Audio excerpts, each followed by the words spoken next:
do jogador do Palmeiras, né? Onde jogou, quando começou ali, todo mundo sabe quem é, né? Todo mundo sabe, pelo menos, né? Ainda mais o tamanho dos clubes. Exato.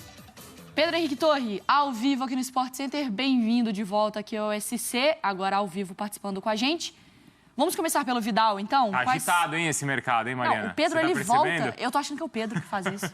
É um agitador. Pedro volta e Ele agita agita. tudo. Ele é um agitador, o Pedro. Vamos lá, então, com o Vidal. Tudo bom, Mari? Boa tarde para você, Bruno, Eugênio, Marra. Legal participar aqui com vocês mais uma vez. Sempre dá agitada, né? Vai chegando a janela vai abrir ali no dia 18 de julho, então os clubes já vão se movimentando. O Flamengo não é diferente, tem sempre essa pressão em cima aí. Venceu 4 jogos, dá aquela acalmada, mas não tem como escapar. O Flamengo sempre precisa dar aquela movimentada e aí precisa também de alguns reforços. E aí tem essa possibilidade aí do Vidal. É uma possibilidade enorme do Vidal? Não, claro que não. Apenas um contato inicial que o Flamengo fez ali, porque se sentiu praticamente obrigado a fazer esse contato com os representantes do Vidal, depois do Vidal badalar tanto, né? Encerrou a temporada europeia e aí fez aquelas várias publicações em redes sociais, já faz há bastante tempo. Então o Flamengo fez uma consulta ali, mas para saber da possibilidade, se ele de fato deseja retornar ao futebol sul-americano, quais seriam as possibilidades financeiras, qual a situação real dele com a Inter de Milão, enfim, porque muito se falou que ele ainda teria mais um ano de contrato, foi publicado na Itália que ele receberia um valor agora para rescindir o seu contrato de forma antecipada. O Flamengo entendeu mais ou menos a situação do Vidal, mas ficou mais ou menos por aí, porque ele sabe que para contratar jogador desse quilate, jogador com muitos anos no futebol europeu, ele já passou por essas experiências recentemente, Felipe Luiz, Davi Luiz, Rafinha. Ele sabe que tem que ter paciência, porque pode chegar alguma oferta muito tentadora do próprio futebol europeu ou de outro mercado muito poderoso financeiramente, lá do Oriente Médio, enfim, aquele famoso mundo árabe. Então o Flamengo trata com muito cuidado, vai deixando o tempo passar, o jogador amadurecer um pouco a sua ideia, fez aquele primeiro contato para ter um pouco mais de noção, mas gostaria, claro, né, se possível no futuro, contar com o Vidal, porque considero um jogador, além da ótima técnica dele, agregaria demais, um jogador muito vencedor, por onde passou aí, foi campeão. Então o Flamengo gostaria, claro, de contar com o Vidal, mas um contato inicial mesmo, alguma coisa, como a gente gosta de dizer, aquele chavão embrionária no chavão do mercado do futebol, Mari. Exatamente, sondagens ainda, isso. o início de papo. Então a gente vai ter muita coisa para falar Essa aqui conversa também. tem, né? E também aquela informação de algo que a gente discutiu ontem, assim, né? Que a gente comentou, poxa, pelo Paulo Souza, acho que ele vai querer contar com o Andrés. A gente conversou sobre isso ontem aqui. E se o André sai, É que abre não espaço depende, pro Vidal. não depende só do Paulo, né? Mas o Paulo acho que pediu então para contar com o Andrés. Porque tem isso tudo, né? Na permanência ou na contratação de um jogador, tem várias partes a serem ouvidas. Mas no Brasil a gente não tem aquele costume e a tradição que já se criou na Inglaterra de o técnico ser o grande negociador, né? O técnico na Inglaterra, nos principais clubes especialmente, ele é quem faz o contato com o jogador, é quem decide as contratações e as dispensas. No Brasil, não é exatamente esse modelo. Não é o Guardiola pegando o telefone e ligando para o Gabriel Jesus, olha, quero você aqui amanhã.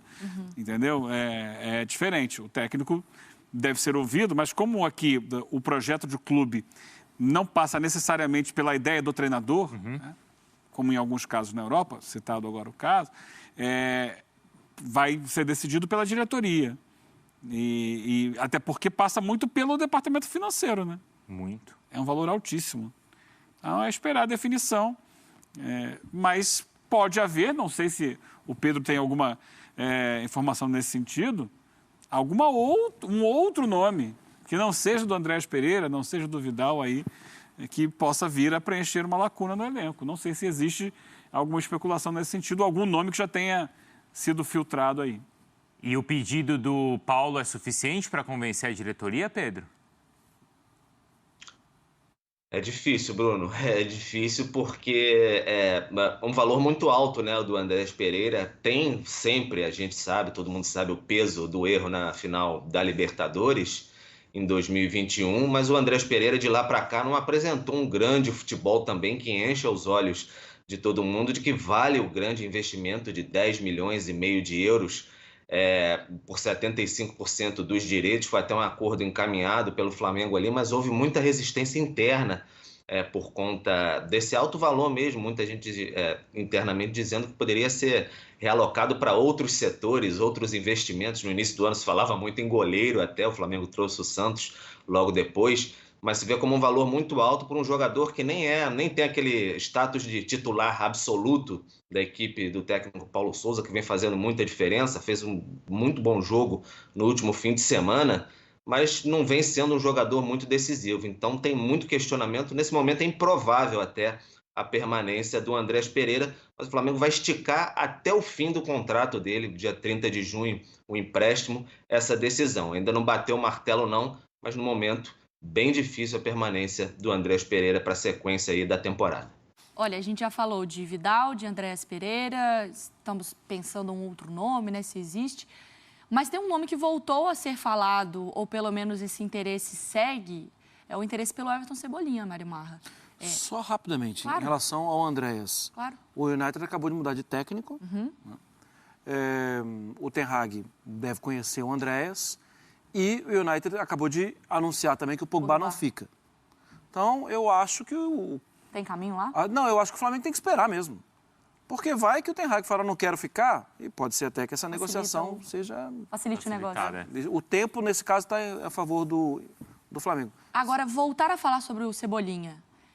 O que isso diz sobre posicionamento sobre o Flamengo e aonde tem alguém que não está entregando? É óbvio que contar com o Cebolinha vale a pena qualquer esforço. Vale. Qual que é a sua interpretação? Gosto muito. Acho que é um jogador que, num caminho natural, deveria até ir para a Copa do Mundo. Ele foi um dos destaques da Copa América 2019.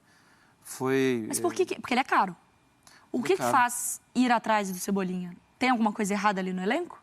Então, talvez o Flamengo esteja observando aí que, assim, por exemplo, a temporada passada teve uma sequência de contusões do Bruno Henrique, né? Pode ser que o Flamengo esteja enxergando algo nesse sentido. São dois jogadores de lado de campo, com o Bruno Henrique muitas vezes até sendo um atacante mais presente na área. Não é uma característica do Cebolinha. Pode ser da ausência do Michael, de uma temporada para outra. Marinho, que às vezes não correspondeu. Marinho, que não entregou o que esperava. Primeiro que assim, a minha primeira resposta eu acho normal que qualquer time grande do Brasil observe a movimentação do Cebolinha. Porque pode ser que seja ontem a gente falou sobre isso, né? Uma boa oportunidade. E ele é, para mim, uma boa oportunidade para qualquer time grande. Mas a principal característica do Cebolinha é de um jogador coletivo. Porque o Marinho, a gente vê que não tem muito espaço no Flamengo, porque o Paulo considera ele um jogador que às vezes individualiza muito as jogadas. Eu acho que o sem a bola do Cebolinha é melhor que o do Marinho. E com a bola, ele é um cara que vai fazer jogadas individuais, vai buscar o fundo, como é o caso do Marinho, ou vai fazer o jogo aproximado ali deles, né? Que o Paulo Souza quer? Isso é muito relativo, porque cada um dentro da sua característica. A característica dele, do jogo do Cebolinha, é o 1 contra 1. É a aproximação da área, é o drible, é a finalização. Né? E aí cabe ao técnico encaixá-lo dentro da sua ideia de futebol. Como era o Michael. O Michael era um jogador de drible, de aproximação da área em velocidade para finalizar ou para cruzar para alguém fazer o gol. Eu acho que é uma peça semelhante,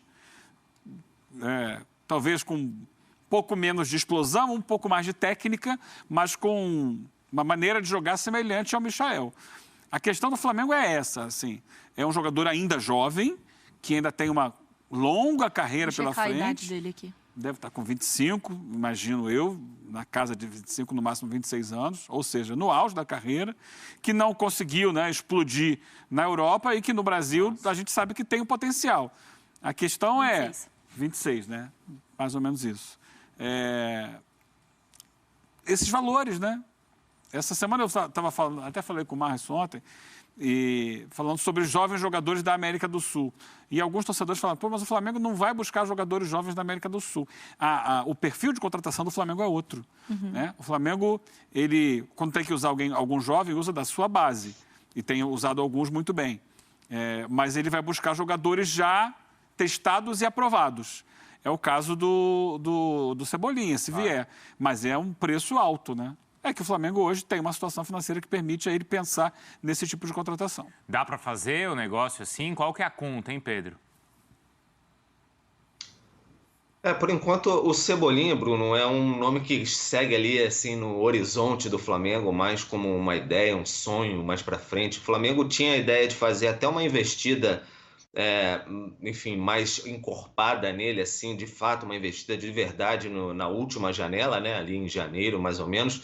Mas teve aquele problema do Banco Central, enfim, aquela ação, tudo congelou toda a possibilidade do Flamengo de fazer investimento alto na última janela, atrasou até algum tipo de negociação. O Flamengo só fez depois com Pablo, Ayrton Lucas, etc. Então o Flamengo nem foi a Portugal propriamente ali para tentar negociar com o Benfica a questão do Cebolinha. O Eugênio disse muito bem aí, quando falou a questão do 1 contra 1 do Cebolinha, é visto como um jogador que o Flamengo pode necessitar demais, assim, na questão, no restante da temporada. O Flamengo tem o Vitinho mais com essa característica, Vitinho que tem contrato encerrando no fim desse ano, então o Flamengo até vendo essa questão da renovação também, perdeu o Michael, então uma característica que o elenco precisaria, um jogador de alta qualidade técnica, já jogou, já se provou demais aqui no futebol brasileiro, mas o Flamengo tem que entender também se o Cebolinha gostaria de retornar ou não ao futebol brasileiro. O jogador agora, logo depois que o Flamengo buscava o interesse na contratação dele ali, ele não vivia uma fase tão boa no Benfica com o Jorge Jesus, mas aí depois que o Flamengo deu aquela empacada ali por conta da questão do Banco Central, saiu o Jorge Jesus, o Cebolinha começou a fazer gol atrás de gol, aí isso deu uma esfriada totalmente no negócio, era um negócio ali de 15, 20 milhões de euros, então o Flamengo teria que pensar em uma equação assim, como ele poderia de fato fazer uma investida nesse jogador. Então é algo um pouco mais para frente, o Flamengo gosta muito desse jogador, gostaria de contar com ele, mas é algo mais para frente, fica um pouco agora no campo dos sonhos assim, mas tem a ideia de quem sabe fazer mais à frente uma investida no Cebolinha, depende muito sempre da vontade do jogador, se de fato ele quer deixar a Europa e voltar para o futebol brasileiro. O Benfica agora até trocou de técnico, tá? O Roger Schmidt, se eu não me engano, o ex-PSV, assumiu por lá. Então, de repente, depende também dessa conversa com o novo técnico do Benfica para saber se ele vai ou não aproveitar o Cebolinha. Então, fica mais nesse campo por aí. É o Flamengo tentando pensar um pouco alto também para reforçar, principalmente ali para o segundo semestre. Boa, Pedro. Valeu. Obrigado, viu?